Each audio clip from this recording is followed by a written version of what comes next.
Bonjour à tous, donc Florian, je suis avec Dorian aussi qui est dans les backstage, donc nous sommes les deux cofondateurs d'Evelmi. Et donc je suis ravi aujourd'hui d'être avec Central Supélec, avec Gianluca et Aurélie. On va vous faire un webinaire très concret de l'impact d'Evelmi dans un établissement comme Central Supélec et avec en particulier pour parler de ce que fait Gianluca à Central Supélec, et en particulier de comment il gère son contrôle continu de 800, plus de 800 étudiants en promotion complète, tout seul, en coordonnant tout depuis Valmy, et en particulier tous ses chargés de cours.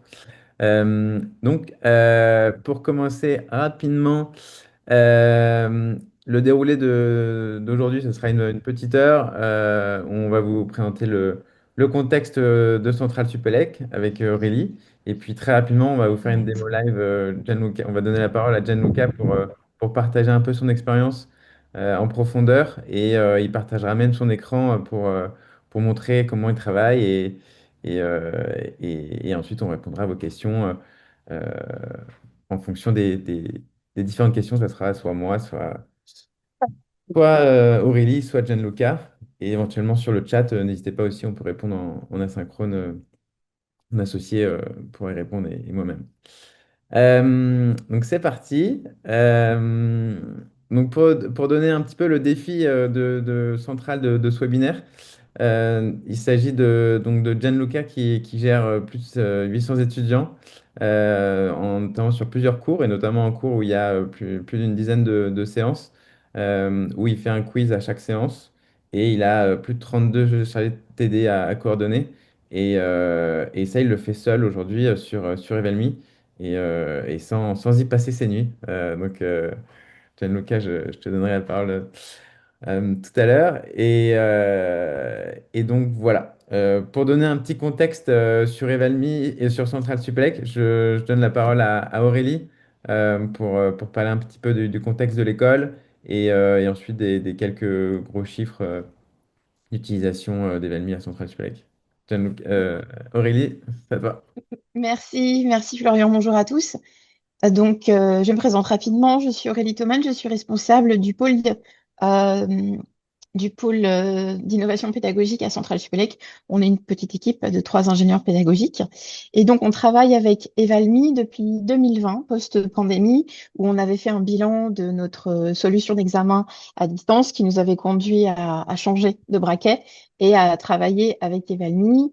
euh, D'abord sur des petits effectifs, on a commencé avec 200 élèves et maintenant on a plus de 4000 étudiants qui passent un ou plusieurs examens sur Evalmi donc par an. Le contexte également, c'est que les usages ont euh, beaucoup évolué, c'est-à-dire qu'au départ, on était sur évidemment des contrôles finaux et maintenant on est sur des contrôles finaux toujours, sur des contrôles continus, donc c'est le cas d'usage que Gianluca va vous présenter, et on est également maintenant aussi sur des tests d'admission pour différents programmes de type bachelor ou Master of Science. Et donc, effectivement, ça génère un nombre de notes absolument faramineux par an si on agrège tous ces formats d'examen, donc plus de 45 000, et effectivement avec différentes sessions d'examen qui peuvent aller accueillir de quelques dizaines d'étudiants à plusieurs centaines, sachant qu'une promo d'élèves ingénieurs chez nous, en première année, c'est pratiquement 900. Voilà, et on a aussi un nombre d'enseignants usagers qui n'a cessé de progresser et qui maintenant atteint un chiffre confortable, puisqu'on a à peu près 300 enseignants permanents et plusieurs centaines de vacataires, et on a un cœur d'enseignants autonomes autour de 230, sachant que on continue, nous, pôle pédagogie, à former et à accompagner des nouveaux usagers d'Evalmi et également de la solution Papiz qui permet, elle, de gérer des QCM, QCU sur format papier. Donc voilà un petit peu pour le contexte. Et maintenant, pour les choses plus concrètes, je vais passer la main à Gianluca qui va vous présenter vraiment un cas d'usage vraiment sur le terrain à grande échelle de la solution Evalmi. Oui, bonjour. Merci Florian de l'invitation. Ça me fait plaisir effectivement de partager mon expérience avec Evami, dont je suis usager depuis le début, hein, je dirais, parce que lorsqu'on était en distanciel en 2020, l'un des premiers examens que j'avais fait, c'était via Evalmi. Et effectivement, c'est un outil qui a changé un peu ma vie d'un point de vue création des examens parce que ben, maintenant je vais vous montrer, mais en fait il y a beaucoup de fonctionnalités. C'est un outil très complet et tout est intégré dans la même interface qui n'a cessé de évoluer.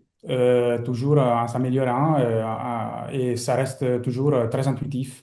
Alors Aurélie, avec son équipe, fait des formations pour Evalmi, mais en fait, même sans formation, c'est très facile de prendre en main l'outil, de s'approprier des fonctionnalités. Alors, juste pour vous donner un peu le contexte, moi, je suis enseignant-chercheur à Centrale Supélec et je gère un certain nombre de cours. Notamment, il y a un cours qui est système d'information et programmation qui est obligatoire pour tous les élèves en première année à Centrale Supélec. Et donc, la taille de la promo l'année dernière, c'était 816 élèves qui étaient impliqués. En fait, nous, on avait fait un peu le constat que l'assiduité en cours des élèves n'était pas vraiment au rendez-vous. C'est-à-dire que les élèves, pendant les premières séances de TD, ils venaient en cours. Après, ils décrochaient un peu. On voyait qu'ils se mettaient dans un mode, ben, on va réviser pour l'examen final, c'est tout. Mais il révisait pas de manière constante tout au long du cours ce qu'ils voyaient en TD. Et ça, on voyait que ça avait un impact plutôt négatif sur leur formation. Et donc, pour essayer de les encourager à suivre de manière constante le cours, on a décidé de mettre en place un contrôle continu plutôt sérieux, c'est-à-dire qu'à chaque séance de TD, à la fin de la séance, on terminait toujours avec un QCM d'une quinzaine ou vingtaine de minutes. Et on a donc adopté Evami pour ce faire. Et en fait, là, je vais vous montrer un peu le contexte. Alors, je vais partager l'écran comme ça. Et Euh, avant Gianluca, tu utilisais la solution Moodle pour Ah les... oui, effectivement. Donc là, avant, effectivement, j'utilisais Moodle. J'avais fait des contrôles continus. C'était pas toutes les séances de TD, mais c'était juste deux contrôles continus tout au long du cours. Et c'était avec des QCM et Dunao. Et c'était compliqué pour différentes raisons. Déjà, c'est parce que Edunao, en fait, n'est pas dédié à l'évaluation. En fait, Edunao est déjà un outil qui permet de partager les ressources pédagogiques, d'évaluer aussi, mais c'est pas sa finalité en fait. Donc, non, on n'a pas dans les Dunao toutes les fonctionnalités qu'on souhaiterait voir dans un outil pour l'évaluation. Et notamment, par exemple, ce qui manquait beaucoup chez nous, c'est que comme le cours est proposé en promotion de 800 élèves, ben, les 800 élèves ne sont pas dans un seul groupe, ils sont répartis dans 32 groupes de TD. Et donc, on a 32 différents intervenants. Et donc, pour gérer un contrôle continu à cette échelle-là, il fallait quand même créer des sessions en fait séparées pour un QCM. Mais cette fonctionnalité n'était pas disponible, elle n'est pas disponible dans Indunao. Et à cela, je peux rajouter aussi le fait que l'interface d'Indunao pour la création de QCM n'est pas la plus simple, c'est-à-dire que pour la rédaction d'une question et mettre les différentes options, ça prend beaucoup de temps, avec un gros risque de se tromper aussi, de cocher la mauvaise réponse, parce qu'en fait, l'interface est un peu trop chargée. Donc, ça me prenait vraiment pour la création d'une QCM, si on enlève la conception, mais vraiment pour la rédaction, ça me prenait une demi-journée, voire peut-être une journée aussi pour revérifier que tout était bien paramétré. Parce qu'en fait, le paramétrage aussi est plutôt complexe. Alors, et en plus, notre problème, c'est qu'avec Dunao, on n'a pas du tout la possibilité de faire de la détection de fraude. Ça, c'est aussi un problème parce que, il faut s'assurer que les notes qu'on donne au contrôle continu euh, soient fiables, reflètent vraiment le niveau des élèves. Alors, la solution qu'on avait adoptée, c'était d'utiliser Safe Exam Browser, mais c'était pas impeccable en fait. Il y a beaucoup de bugs et qui font que, au final, les élèves arrivaient toujours à contourner un peu les différentes barrières pour antifraude. Et une autre chose, effectivement, que je voudrais rajouter, c'est aussi l'échelle. C'est-à-dire qu'avec Edunao, quand on a fait passer un contrôle continu en promotion complète, ben, à la fin, lorsqu'il s'agissait d'envoyer les réponses du QCM, ben voilà, le système a planté. Et donc, ça veut dire que les réponses, heureusement, ont été prises en compte par Edunao, mais certaines réponses étaient considérées comme temporaires et j'ai dû donc vérifier à la main les horodotages de l'envoi des réponses pour vérifier que c'était vraiment la dernière réponse qui était prise en compte et pas une réponse antérieure. Donc, j'ai dû faire un travail vraiment énorme pour pouvoir vérifier que toutes les réponses étaient prises en compte pour ne pas pénaliser les élèves. Voilà, donc avec Evalmi, j'ai jamais eu de problème de ce type. En plus du fait que pour la rédaction dans Evalmi, ça prend quelques minutes, 10, 15 minutes. Le paramétrage, c'est vraiment immédiat, c'est très intuitif, il n'y a pas trop d'options, il y a juste les options qu'il faut et on s'y perd pas. En plus, la fonctionnalité phare que j'ai vraiment adoré l'année dernière pour gérer tous mes contrôles continus dans le cours d'SIP, de système d'information et de programmation, le fait de pouvoir diviser les élèves en groupes et pour chaque groupe créer des sessions différentes et chaque session était gérée de manière autonome par chaque chargé DTD. Donc moi, je ne vais pas intervenir à activer le QCM pour chaque chargé DTD. Chaque chargé DTD pouvait le faire de manière autonome. La seule chose que je devais faire, c'était juste à la fin de regarder dans l'interface d'Evalmi déjà les rapports d'intégrité pour vérifier qu'il n'y avait pas de cas suspects de fraude. Après, il s'agissait juste de récupérer les notes, de les exporter vers Excel pour pouvoir après faire les moyennes sur mon fichier Excel. Et donc, même la récupération des notes est assez facile. On crée l'Excel rapidement. On peut l'intégrer dans. Moi, j'ai un Excel séparé pour pouvoir faire les moyennes avec toutes les formules déjà paramétrées. Et donc, la récupération, en fait, c'est immédiate. Alors qu'avec Dunao, j'avais des problèmes. Je devais toujours un peu bidouiller pour pouvoir intégrer les notes dans mon fichier Excel. Voilà, ça c'est un peu le cadre global, effectivement, de l'utilisation que j'ai fait d'Evalue. Top. Et voilà, et donc maintenant on peut passer effectivement à la démo. Donc justement, je voulais partager l'écran en espérant, je fais une mise à jour de Zoom, donc j'espère que ça marchera. Dites-moi si vous voyez l'écran. Alors, je vais arrêter de partager le mien. Écoute, on voit ton interface Evalmi, Gianluca. Ok, Ouais. ben, c'est parfait. Alors, j'y vais. Donc là, dans l'interface, en fait, là, j'ai... Alors, une autre chose que, effectivement, je n'ai pas évoquée, c'est que dans Evalmi, c'est possible de organiser dans des dossiers tous les examens. Donc, on n'a pas juste une liste énorme d'examens, on s'y trouve très facilement. Et en plus, on peut créer des sous-dossiers. Ça, je pense que c'est une fonctionnalité un peu plus nouvelle qu'on n'avait pas avant, mais c'est très bien parce qu'en fait, au moins, ça permet d'organiser les examens, surtout quand on en a beaucoup. Et en fait, l'année dernière, on avait expérimenté les QCM à chaque séance de TD, et donc on en avait un certain nombre, parce qu'on avait 8 séances de TD. Et donc, pour chaque séance, il fallait faire un QCM. Et en plus, il y a parfois des séances de TD qui ne sont pas en parallèle pour toute la promotion. On a une demi-promotion un jour, un autre jour, c'est une autre demi-promotion. Donc, ça fait deux QCM pour la même séance de TD. L'année prochaine, on passera à 14 séances de TD, donc ça va être beaucoup plus. mais le principe, ça va rester toujours le même. Et donc, si je prends un exemple de ce que j'avais fait, donc ça pour un QCM, par exemple, celui-ci. Alors là, on voit qu'on a une interface très propre déjà. On commence tout de suite avec l'interface qui permet de à la fois rédiger et aussi réviser le sujet.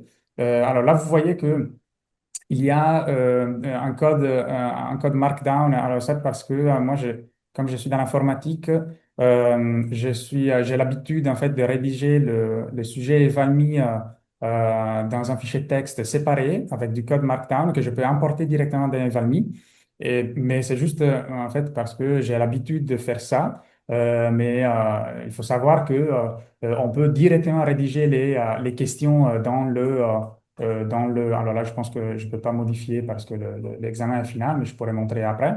Mais on peut rédiger les questions directement dans l'interface web d'Evalmi, qui est une interface très simple à utiliser. Il n'y a pas besoin d'écrire du code en fait dans Evalmi parce qu'il y a un éditeur qui est très complet pour pouvoir écrire notamment des formules, pour pouvoir rédiger du code, par exemple, d'exemple pour pouvoir mettre en gras des parties du texte.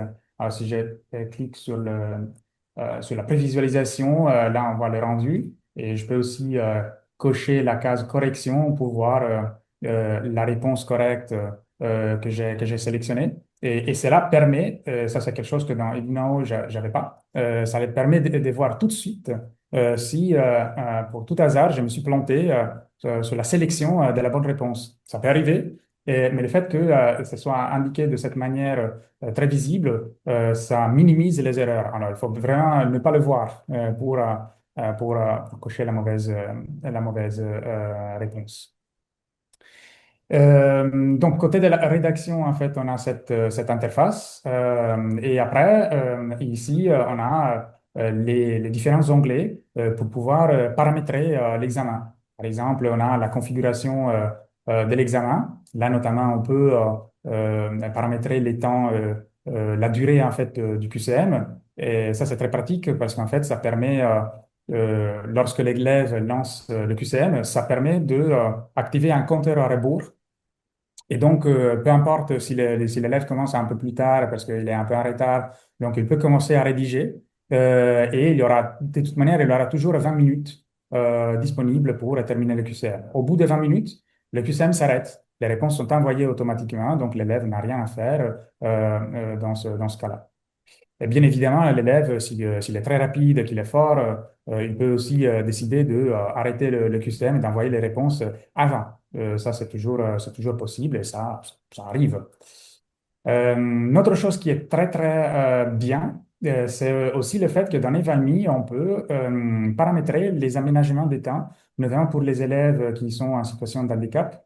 En fait, lorsqu'on importe la liste des élèves, au niveau de l'école, et notamment c'est Aurélie qui s'occupe de cet aspect, Aurélie va paramétrer pour chaque élève concerné les temps supplémentaires auxquels il a droit pour chaque examen.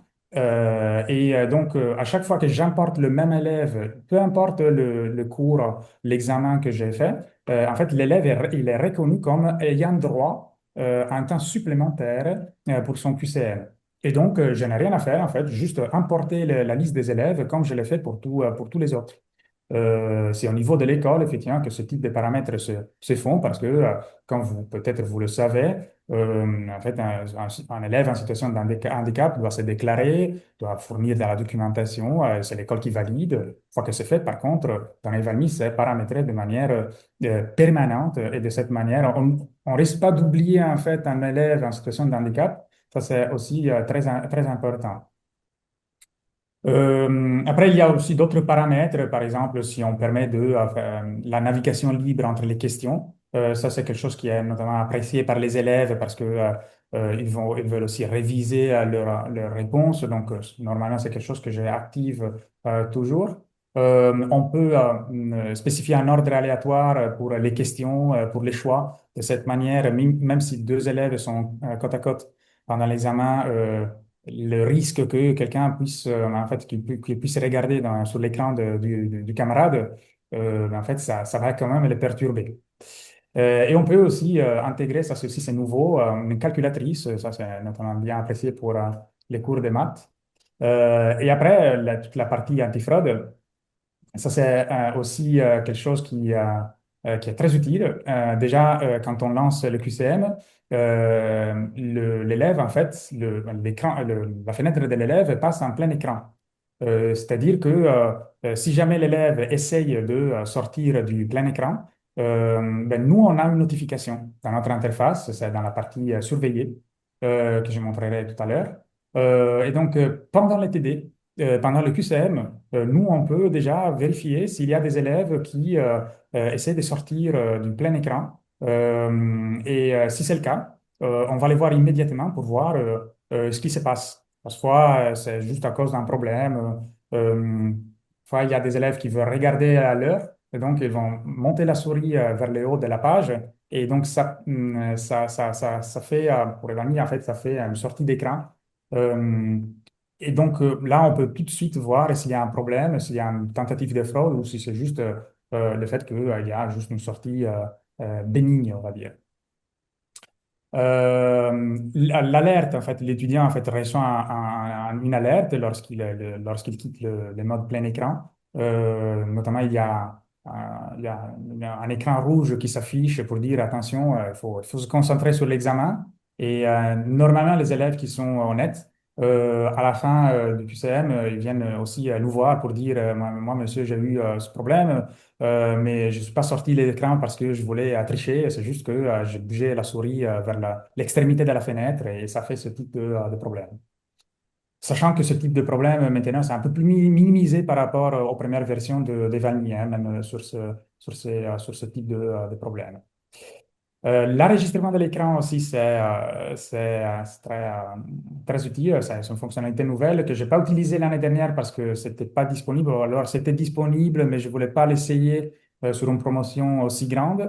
Je l'ai testé par contre sur un cours en fin d'année et ça a marché super bien parce que ça m'a permis de détecter tout de suite si des sorties d'écran étaient bénignes ou pas. Parce qu'en fait, à chaque fois que l'écran quitte le mode plein écran, ben, en fait, on a un enregistrement. Après, on peut regarder l'enregistrement de ce qu'il a fait.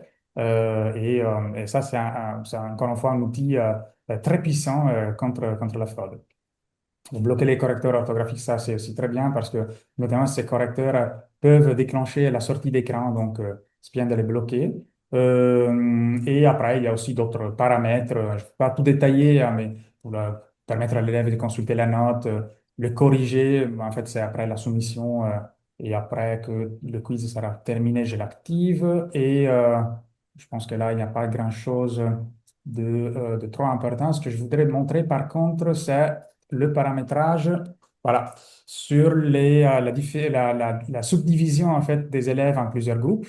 Là, on a notamment un certain nombre d'étudiants. Alors, les noms là et les prénoms sont anonymisés pour des raisons évidentes. Et l'idée, c'est que en fait, pour chaque étudiant, l'étudiant appartient à un groupe TTD. Et donc, quand j'ai créé des sessions, quand je crée des sessions, je vais créer une session pour chaque groupe TTD. Donc là, dans la session, je peux sélectionner les groupes concernés. Dans l'intitulé, ça, on ne le voit pas parce qu'il y avait le nom de l'intervenant, mais je mets toujours le numéro du groupe TTD suivi par le nom de l'intervenant. Comme ça, en fait, l'intervenant, une fois que je lui partage le QCM, il sera en mesure de repérer tout de suite son groupe TTD. Donc, de manière autonome, lui, il peut donc envoyer les convocations à l'examen. Donc, à la veille, en fait, la convocation, ça permet d'envoyer un mail à tous les étudiants du groupe TTD. Et dans ce mail, les étudiants vont notamment retrouver le lien vers le QCM. Le QCM ne sera pas disponible tant que l'enseignant ne l'activera pas. Et voilà. Et ça, c'est pour tous les groupes. Alors, il y en avait 16 parce que c'était une demi-promo pour le TD, mais pour les groupes, en fait, pour les QCM en promo complète, là, on en a 32. On peut rajouter les sessions de manière très, très simple. Ça ne prend pas beaucoup de temps pour faire ce type de travail. Notamment, en fait, je pense que c'est possible aussi de dupliquer un examen et quand on duplique l'examen, aussi on duplique les sessions. Donc, une fois qu'on a fait une seule fois, c'est prêt pour les autres examens. Et niveau surveillance, comme je vous ai dit, en fait, là, vous avez que pour chaque groupe TTD, l'enseignant concerné peut décider d'ouvrir le test lorsqu'il est prêt. Moi, je n'ai rien à faire, en fait. C'est l'enseignant chargé des TD qui s'occupe de les faire. Et après, on peut, en fait, surveiller l'activité des élèves ici. Notamment, on peut voir s'il y a des sorties d'écran. Par exemple, là, il y a eu des sorties d'écran. On peut filtrer aussi par groupe. De cette manière, on peut juste surveiller les élèves de son groupe. Ah, ça, c'est pas, de son groupe. Et donc, ça, c'est plutôt pratique pour avoir une vision globale. Et une fois que l'examen est terminé, ben, en fait, il y a la partie, non, c'est pas les corrections, c'est plutôt les résultats parce qu'en fait, il n'y a pas de corrections, il n'y a pas de questions ouvertes ici. Et là, on a la liste des élèves avec toutes les notes reçues par l'élève. Et notamment, après, je peux aussi regarder les rapports d'intégrité. Ici, il y en avait 17 qu'il fallait traiter. Alors, je me rappelle à l'époque, ce qu'on avait fait, c'était toujours obliger les chargés des TD à toujours surveiller l'interface Esvalmi pour voir s'il y avait des sorties d'écran et résoudre tout de suite le problème. C'est-à-dire, on n'attend pas à la fin de l'examen pour regarder s'il y avait quelques cas suspects. Par contre, c'est possible effectivement que sur certains cas, on n'est pas sûr, donc on peut regarder l'activité, regarder là où l'élève est sorti d'écran. Là, notamment, je me rappelle que c'était un cas d'un élève qui avait eu plein de problèmes avec son ordinateur et Evami planté, c'est pas vraiment Evami, c'était son navigateur qui plantait, et donc il était obligé de quitter le plein écran pour réentrer. Donc là, on avait vu tout de suite, voilà, donc si on intervient pendant le TD, c'est mieux. Et sinon, si c'est après, le fait d'avoir l'enregistrement de l'écran, ça permet effectivement de détecter tout de suite s'il y a eu vraiment un cas de fraude. Donc ça demande un peu de travail effectivement a posteriori pour s'assurer que, il n'y a pas eu de fraude, dans la mesure du possible, hein, bien évidemment, parce que la sécurité 100%, ça n'existe pas non plus. Lorsqu'il s'agit de tentatives de fraude à l'examen. Mais au moins, ça permet d'avoir un contrôle sérieux et rigoureux de ce que l'élève fait. Et après, pour les résultats, comme je vous avais dit, on peut exporter les notes. Soit on fait l'export dans Excel simple, où on ajoute les notes finales, soit on peut exporter les notes détaillées. Si jamais en fait, on a besoin de revoir le barème ou si on a besoin de faire des corrections a posteriori, notamment c'est le cas où on se trompe de réponse. Il faut enlever une question parce que c'était trop difficile. Donc voilà, c'est quelque chose qu'on peut faire. Donc on a les notes détaillées, on peut donc les recalculer.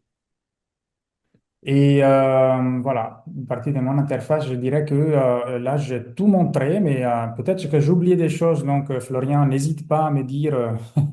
Ouais, ouais, bah, peut-être que tu peux montrer l'aperçu, le petit bouton en haut à droite là qu'on a rajouté il y a quelques temps pour montrer un petit peu à quoi ressemble ton quiz. Donc ça, c'est l'interface de l'étudiant qu'il aurait quand il répond au contrôle continu avec la... Exactement. Donc, avec l'aperçu, effectivement, je peux faire une sorte de prévisualiser, effectivement, comme la manière dont l'élève visualisera son QCM. Et là, on voit effectivement que il peut passer à la page suivante, il peut cocher les différentes options, il peut revenir à la question précédente.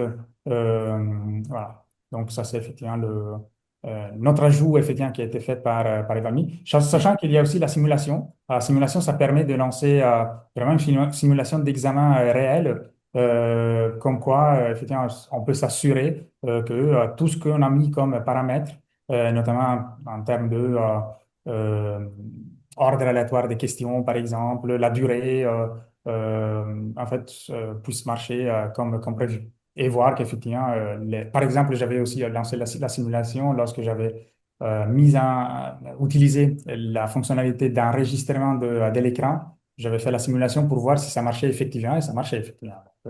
Ouais, ça c'est effectivement quelque chose de très utile, très pratique. Et peut-être un ajout supplémentaire par rapport, si jamais effectivement ça arrive hein, de se tromper sur les points ou sur une question.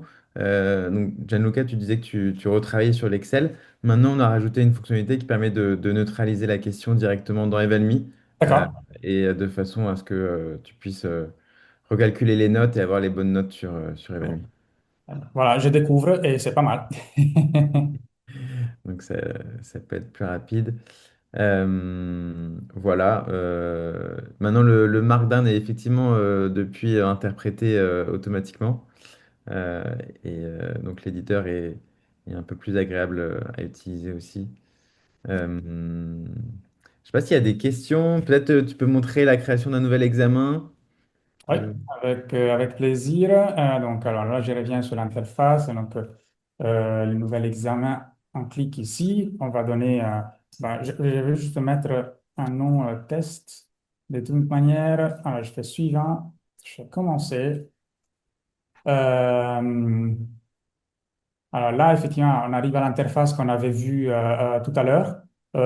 Et ici, on peut choisir le type de questions qu'on souhaite rajouter. Donc, on peut mettre une question ouverte, titre de la question.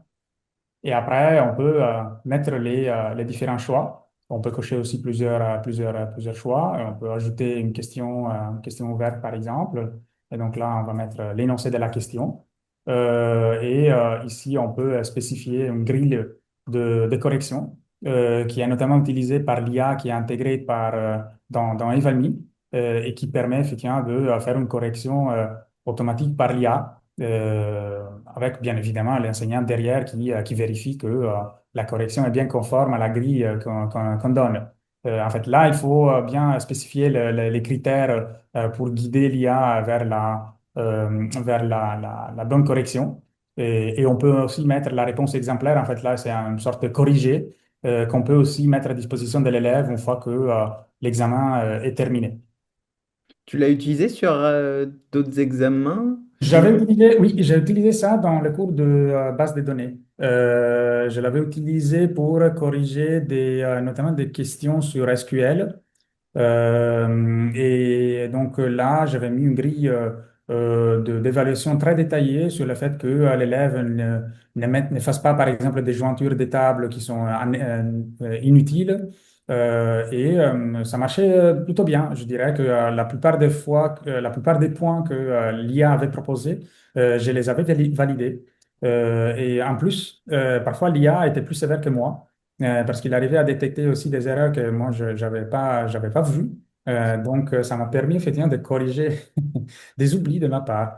Mais je vérifie toujours effectivement le rendu de l'IA, ça pour être plus tranquille. Enfin, c'est aussi bien pour l'élève parce que le fait de dire, ben, je suis évalué juste par une IA, c'est pas terrible. Euh, alors, après, je peux aussi montrer la manière dont en fait, je rédige mon sujet. Alors, je vais juste éliminer ça. Moi, j'utilise toujours la fonctionnalité d'importation. Et alors, je peux vous montrer, en fait, là, je vais un examen bidon que j'avais créé. Ah, voilà. Je l'ai ici. Voilà, donc ça, on peut déplacer. Et ici, par exemple, alors, c'est un peu petit, je vais juste agrandir. Ça, c'est un peu le code Evalme, le code Markdown que Evalme arrive à reconnaître pour pouvoir l'importer. On n'est pas obligé de passer par là, hein, je le répète. C'est juste que en ayant l'habitude effectivement de rédiger des fichiers au format Markdown, pour moi, c'est plus rapide. Donc là, par exemple, on met le titre du QCM et après, on spécifie toutes les questions, notamment la bonne réponse, c'est marqué avec un plus. On a, par exemple, la possibilité de créer des questions ouvertes. On a la possibilité de créer des exercices. Et donc, tout ça, sauf erreur dans le code, si je l'importe, et maintenant je vais le faire dans Evalme, ça permet en fait de créer le sujet directement. Je vais juste copier tout ça. Je reviens sur l'interface de Evalmi qui est là. Et, Ouais, non, je continue. Effectivement, en parallèle, on a un import, un import un peu plus simple qui est sorti où on peut, bah, c'est l'import intelligent, on peut glisser, déposer un fichier et sans avoir à adapter à cette syntaxe, donc sur l'import Evalmi ou. tout à fait, effectivement, ouais, je le dis encore une fois, comme j'ai l'habitude d'écrire du code, pour moi, ça ne me gêne pas. Mais c'est vrai que pour ceux qui n'ont pas l'habitude, et maintenant, il y a effectivement la possibilité d'importation un peu plus avancée. Quand j'ai Et fait je l'ai testé récemment, moi, sur des examens où les enseignants n'avaient pas le temps d'intégrer leur sujet. Ils m'ont envoyé le PDF, on va dire, là, c'est des examens d'algèbre linéaire et je sais plus ce qu'il y avait d'autre, un truc sur les bases de données. Et j'ai testé cette fonctionnalité en important directement le PDF et j'ai eu très peu de corrections post-import à faire parce qu'il a reconnu les formules mathématiques correctement. Et puis, il avait extrait aussi les images des schémas de bases de données qui étaient dans le sujet d'origine. Donc, je recommande. Tu penses que tu as gagné combien de temps par rapport à une Ah là, en moins de implémentation cinq manuelle? minutes, le sujet a été créé et vérifié, alors que avec des sujets, enfin, c'est des sujets très courts, mais en gros, ça me prend, sur des sujets comme ça me prend minimum 30 minutes et ça peut aller jusqu'à plusieurs heures, étant donné la complexité, enfin, le niveau de complexité. Et puis, moi, je suis moins familière avec la tech et tout ça, donc je dois quand même un peu galérer avec les formules de maths. Donc, je triple check à chaque fois, donc ça me prenait un temps non négligeable. Ok. Je connais aussi des collègues dans le département des langues qui, à un moment donné, devaient faire un examen sur Evalmi et qui n'avaient pas du tout l'envie, en fait, ils n'ont pas vraiment le réflexe d'utiliser des outils pour la création d'examens. Ils ont déjà des Word préparés ou des PDF. Et je pense que pour eux, même, ça permet en fait, un peu de rendre accessible Evalmi aussi pour ce public qui pourrait un peu être effrayé par le fait de devoir composer dans une interface web, alors qu'ils peuvent utiliser les outils auxquels ils sont habitués, Word, PDF, et après importer les questions avec un certain nombre de corrections, hein, mais Oui, il faut toujours vérifier. Mais en voilà, plus, ce qui est bien, c'est qu'il reconnaît aussi ta structure d'examen. Donc, si tu as trois exercices avec X questions, il va te créer la structure qui va bien. Et donc, ça, c'est quand même un gain de temps, assez appréciable. tout à fait, tout à fait. Ça ne va que s'améliorer. Voilà, c'est l'essentiel. Mm. Merci beaucoup, Gianluca, Aurélie et Florian. On va peut-être passer aux questions-réponses. Si vous avez des questions, c'est vraiment l'occasion de les poser. Vous aurez bien sûr l'occasion de recontacter Florian si nécessaire, mais n'hésitez pas à poser vos questions. L'intervention de Gianluca était vraiment très intéressante, très claire. Pour moi qui ne connaissais pas la plateforme, c'est vraiment très clair. Donc, on vous laisse intervenir, n'hésitez pas. Rallumez vos micros, utilisez le chat si vous préférez. Et comme ça, Aurélie, Gianluca ou Florian pourront répondre à vos questions.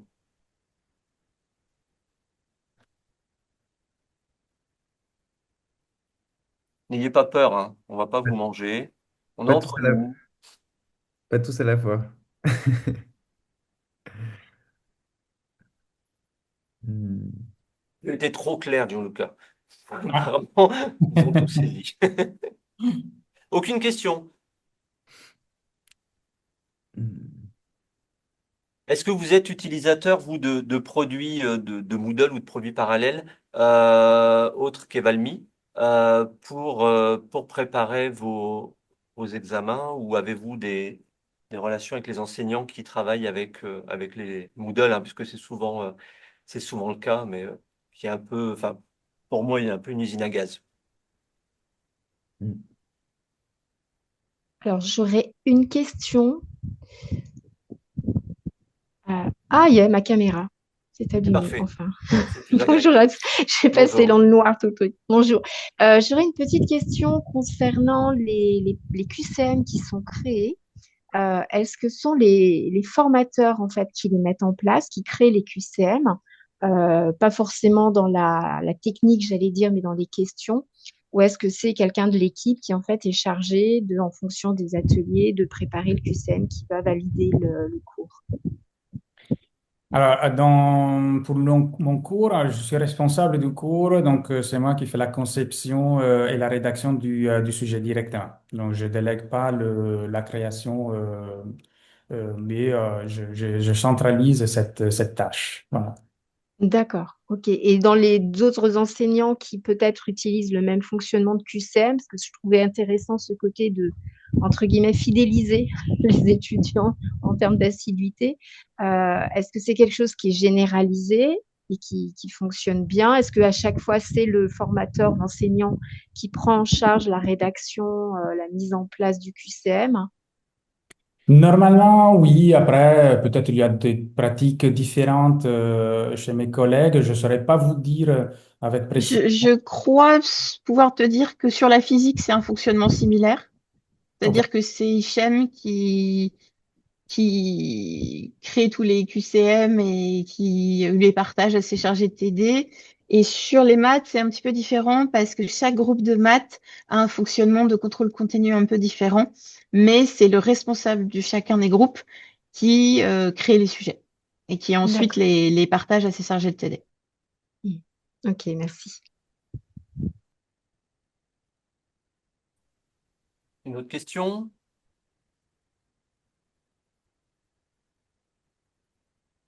Sur le chat non plus. Florian, tu peux peut-être nous mettre ton mail dans le chat, comme ça, si Ah certaines oui, personnes c'est vrai que j'ai oublié ton slide. veulent te recontacter pour avoir plus de précision ou avoir une démo spécifique sur un secteur, ils pourront te recontacter. Voilà, donc l'adresse est simple, hein, florian@evalmi.com. Donc, c'est pas très compliqué. N'hésitez pas à contacter Florian, il est très sympa. Profitez. Hein, Aurélie confirme. On a une question apparemment. Oui, merci. Juste une question. J'utilise déjà Evalue. Je ne sais pas si vous m'entendez bien. Oui, très bien. Bonjour à Parfait. tous. Merci pour la présentation. Gianluca, j'utilise Evalue et j'en suis super content. Et petit à petit, j'essaie de convaincre mes collègues de migrer sur la plateforme aussi parce que c'est un gain de temps extraordinaire.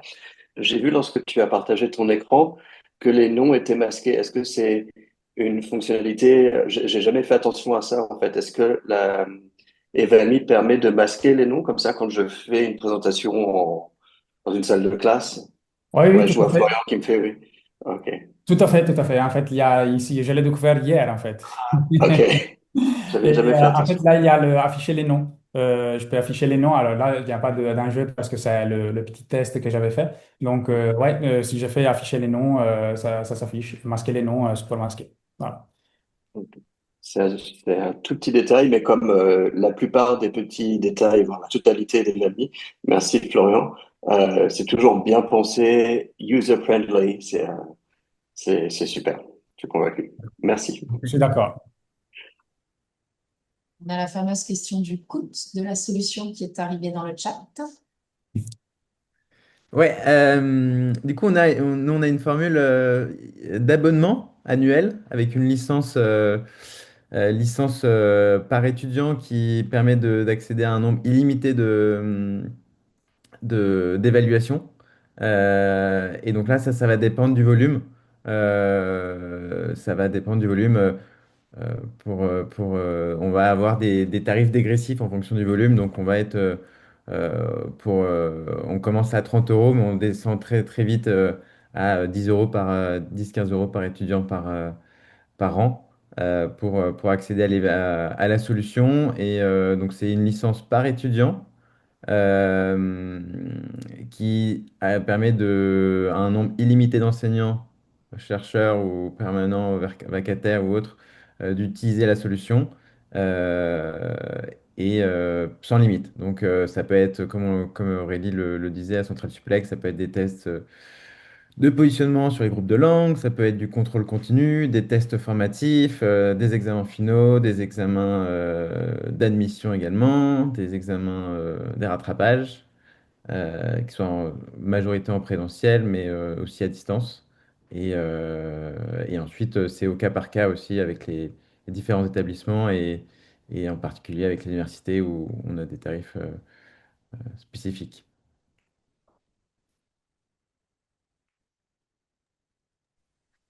C'est très bien. Mais D'autres questions? peut-être un point aussi là-dessus, l'enjeu pour nous, c'est vraiment que les écoles et les universités s'y retrouvent en termes de coûts. Et on a aussi un simulateur de retour sur investissement qu'on a créé et qu'on pourra vous partager si on est amené à discuter ensemble pour que vous puissiez identifier vraiment là où vous allez faire des économies et libérer aussi beaucoup de temps qui peut être revalorisé sur d'autres activités et en particulier pour des anciens chercheurs comme Gianluca qui a des papiers de recherche à faire et, et c'est du temps qui peut être libéré et mis à profit pour faire rayonner l'école ou l'université. C'est souvent le cas pour vous et pour d'autres plateformes, hein. On minimalise le temps perdu sur une mauvaise plateforme, alors que c'est du temps humain qui est très cher, hein. Un coût chargé, voilà, c'est des milliers d'euros. Donc, ça à prendre en compte aussi sur des choix de solutions.